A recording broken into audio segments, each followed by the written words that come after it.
నమస్కారం అందరికీ. నేను మీ మానస. మీరు చూస్తున్నారు మనుశ్రీ హౌస్ వైఫ్. మార్నింగ్ 5 అవుతుందండి టైము. నేనైతే లేచాను. ఈరోజు కొంచెం లేట్గానే అయిపోయిందండి లేవడం అయితే. లేచిన తర్వాత డోర్ తీసి బయటకు వచ్చి చూస్తేనైతే బయట కోకిలల సౌండు, పక్షుల సౌండ్ ఎంత ప్రశాంతంగా అనిపిస్తుందో అసలు. మార్నింగ్ లేవగానే ఈ సౌండ్స్ వింటేనైతే చాలా బాగా అనిపిస్తుంది, చాలా పీస్ఫుల్గా అనిపిస్తుందండి.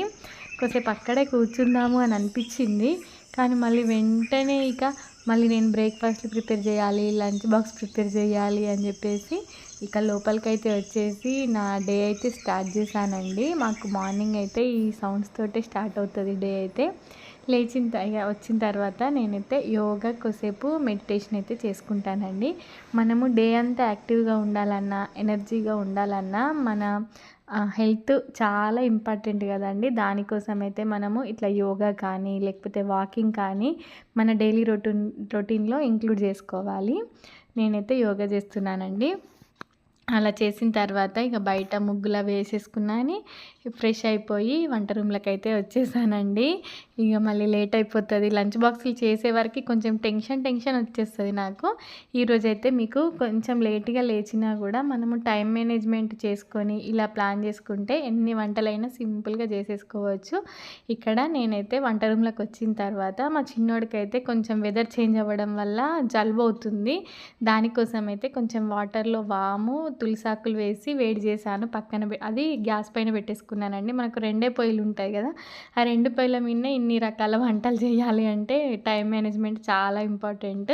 అది పెట్టేసిన తర్వాత ఇటు పక్కనైతే ఇడ్లీ పెట్టేసుకున్నాను. ఇడ్లీ పెట్టేసి చట్నీ ప్రిపేర్ చేశాను. చట్నీ ప్రిపేర్ చేసిన తర్వాత రైస్ కడిగేసుకున్నాను. అప్పటి వరకే రైస్ కడిగేసుకొని వాటర్ వేడైన తర్వాత వాటర్ పోసేసి అటు సైడ్ రైస్ పెట్టేసుకున్నాను. ఇప్పుడు ఇడ్లీ రైస్ అవుతుంది. తర్వాత నేను ఇక్కడ పప్పు చేద్దాం అనుకుంటున్నానండి. మునగాకు పప్పు చేస్తున్నాను. దానికోసం అయితే పచ్చిమిరపకాయలు, టమాటాలు కట్ చేసుకుంటున్నాను.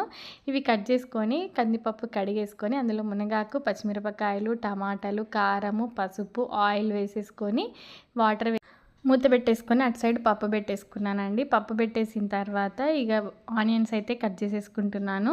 ఎందుకంటే కూర అలసందకాయ తెలుసా అండి, అది ఫ్రై చేస్తున్నాను.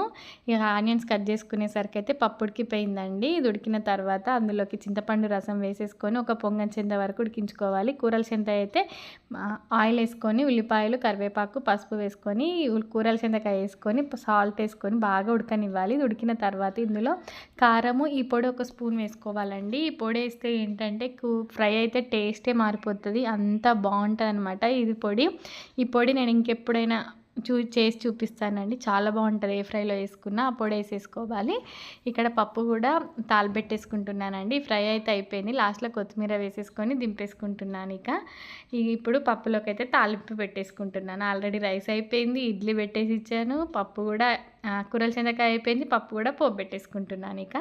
చాలా ఈజీగా చేసుకోవచ్చండి మనం ప్లాన్ చేసుకుంటే. నేనైతే ముందు రోజే అన్నీ కట్ చేసి పెట్టుకున్నాను. కూర అలసంద కానీ, మునగాకు కానీ అన్నీ ప్రిపేర్ చేసి పెట్టుకున్నాను కాబట్టి తొందరగా చేసానండి.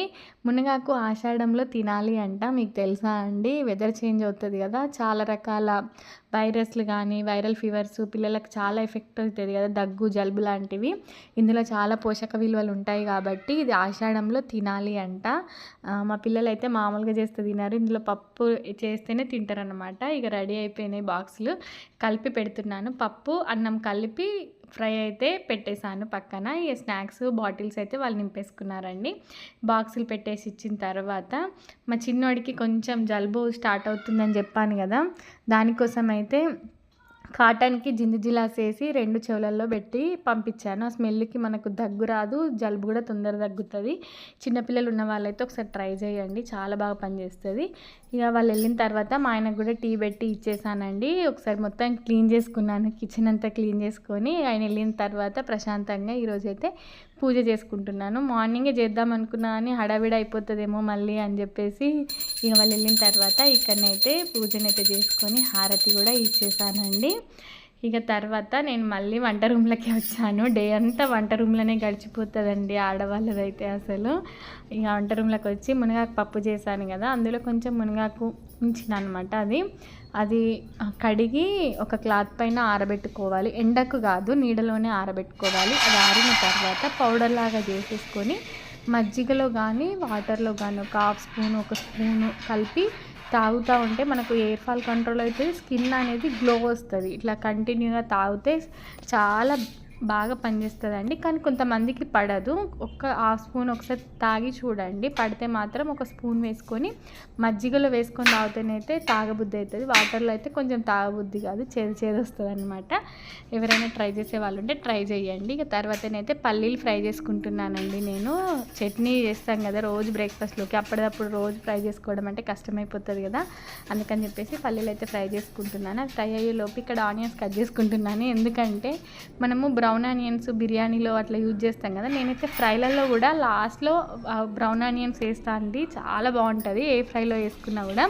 దానికోసం అయితే మళ్ళీ ఇది వర్షాకాలం కదా, తొందరగా ఆనియన్స్ ఖరాబ్ అయిపోతాయి. మళ్ళీ మేము కొంచెం ఎక్కువ తెచ్చుకున్నాం అనమాట, అందుకని ఇట్లా ఆనియన్స్ అయితే కట్ చేసుకుంటున్నాను. ఇట్లా కట్ చేయడం చాలా టైం పడుతుందని స్లైసర్ ఉంటుంది కదండి, ఆలు చిప్స్ చేసే స్లైసర్కి అయితే ఇట్లా చేస్తేనైతే తొందరగా ఒక 10 నిమిషాలలో ఎన్ని ఉల్లిగడ్డలైనా మనం స్లైస్ చేసేసుకోవచ్చు. ఇలా స్లైస్ చేసిన దాన్ని హై ఫ్లేమ్లో పెట్టుకొని డీప్ ఫ్రై చేసుకోవడమే అండి.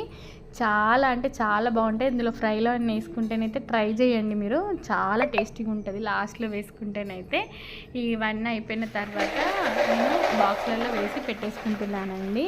పల్లీలు చల్లారిన తర్వాత అలాగే ఆనియన్స్ కూడా చల్లారిన తర్వాత బాక్స్లలో వేసి పెట్టేసుకున్నాను. తర్వాత నిమ్మకాయలు చాలా ఉన్నాయి మా ఇంట్లో. నిమ్మకాయ చట్నీ చేస్తే మా ఇంట్లో ఏంటంటే పీసెస్ తినరనమాట, అందుకని చెప్పేసి నిమ్మకాయ పులుసుతోటి చట్నీ చేద్దాము అని. చాలా మంచిది కదా నిమ్మకాయ తింటే, పైత్యమైన వాళ్ళు రోజు ఒక నిమ్మబద్ద తింటే మంచిదన్నమాట.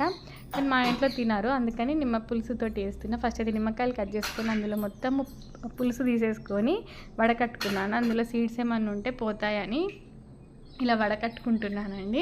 ఇలా వడకట్టుకున్నది మనము కొలతలతోటి చేసుకోవాలి. ఇది ఏ కప్పుతో అయితే పులుసు తీసుకుంటున్నామో అదే కప్పుతోటి కారం తీసుకోవాలి. ఈ కప్పుతోటి ఒక కప్పు ఫుల్ అయిపోయింది నాకు పులుసు. ఆ పులుసులోనే ఒక కప్పు కారం, ఆ కప్పుతోటి ఒక కప్పు పులుసుకి ఒక కప్పు కారం, పావు కప్పు సాల్ట్ వేసుకొని ఒకసారి బాగా మిక్స్ చేసేసుకోవాలి. తర్వాత ఒక స్పూన్ వరకు ఆవపిండి, హాఫ్ స్పూన్ వరకు మెంతిపిండి, ఇవి వేయించుకొని నేను పొడిగొట్టి పెట్టుకుంటాను ఇంట్లో, ఏమైనా పులుసు కూరలకు పనికి వస్తాయని చెప్పేసి. అవి వేసుకొని ఒకసారి బాగా మిక్స్ చేసేసుకోవాలండి. ఇలా మిక్స్ చేసుకున్న తర్వాత ఇప్పుడు దీనికి పోపు పెట్టుకోవాలి.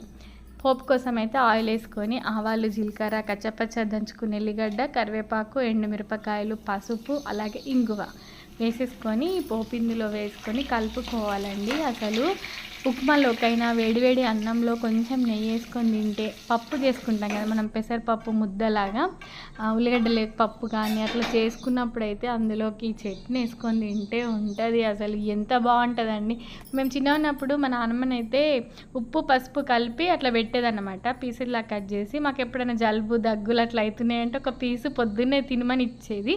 చాలా బాగుంటుందండి, పైత్యమైన వాళ్ళు తింటేనైతే తొందరగా రిలీఫ్ ఉంటుంది అసలు. ఇదైతే నేను పోపు పెట్టేసుకొని ఒక కాసు దాంట్లో వేసుకొని పెట్టుకున్నానండి, గ్లాస్ జార్లో. ఎందుకంటే మనం ఇట్లాంటి పులుపులు వేసేటప్పుడు గ్లాస్ జార్లోనే వేసుకోవాలి, ప్లాస్టిక్ దాంట్లో వేసుకుంటే కొరికేస్తుంది. అందుకని గ్లాస్ జార్లో వేసేసుకొని పెట్టుకున్నాను. చాలా బాగుంటుంది, ఒకసారి ట్రై చేయండి. నిమ్మకాయ తొక్కల్ని అయితే పాడేయనండి, నేను పాడేయకుండా దీంతో ఫ్లోర్ క్లీనర్ అయితే ప్రిపేర్ చేస్తున్నానండి. ఆ నిమ్మకాయ చెక్కలు ఉన్నాయి కదా, అవన్నీ ఒక బౌల్లో వేసుకొని 1 లీటర్ వరకు వాటర్ వేసుకొని బాగా మరగనివ్వాలండి.